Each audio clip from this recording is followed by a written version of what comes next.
triple flash আছে ultra glow triple flash আছে মানে বস্তুটো আপনি ট্ৰিপল যোনটো মোবাইলটো আছে আপোনাৰ পিছফালে কেমেৰাটো আছে যদি সাপোজ আপুনি ফটো মোডত আহি পেলাই ফিল লাইট অন কৰি দিয়ে তেতিয়াহলে দেখা পাব যে ইয়াত তিনিটা লাইট মানে জ্বলি আছে তো এই তিনিটা লাইট কেনেকৈ কাম কৰিব একচুয়ালি এটো ডাৰ্ক মোডৰ কাৰণে কাম কৰিব ডাৰ্ক মোডত কেনেকৈ ফটো ক্যাপচাৰ কৰিব আমি জাস্ট আপোনালোকক এটা ডেমনস্ট্ৰেশন দি দেখুৱাই আছো আমি এতিয়া ৰুমৰ লাইটটো বন্ধ কৰি দিম বন্ধ কৰি দি পেলাই এটা এন্ধাৰত এটা ফটো ক্যাপচাৰ কৰিম আপোনালোকক লাইনত আপোনালোকে থাকিব আমি দেখুৱাই আছো আপোনালোকে কেনেকৈ ফটোটো ক্যাপচাৰ হয় পজ কৰি দিম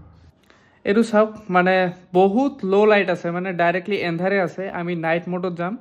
ফটোত ক্যামেৰাত নাইট মোডত গৈ পেলাই এটা ফটো ক্যাপচাৰ কৰিম এটো চাওক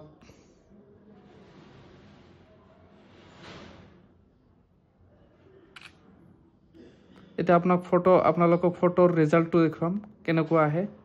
এটো চাওক এটো এনেকুৱা ফটো আহিব ফুল ক্লাৰিটিৰ হৈতে আপোনালোকৰ এই ফটোটো পাব মানে জাস্ট আপোনালোকে যদি লো লাইট কন্ডিশন মানে বহুত লো লাইট কন্ডিশনতো যদি আপোনালোকে ফটো ক্যাপচার কৰে মেইনলি আপোনালোকে যদি কিবা জংগল বা তেনেকুৱা ফৰেষ্ট এৰিয়া যায় তেতিয়া যদি ক্যাপচাৰ কৰে তথাপিও এনেকুৱা ফটোৰ ক্লাৰিটি মানে বেস্ট ক্লাৰিটিৰ মানে ফটো ওলাই ল'ব পাৰিব মানে 14 Pro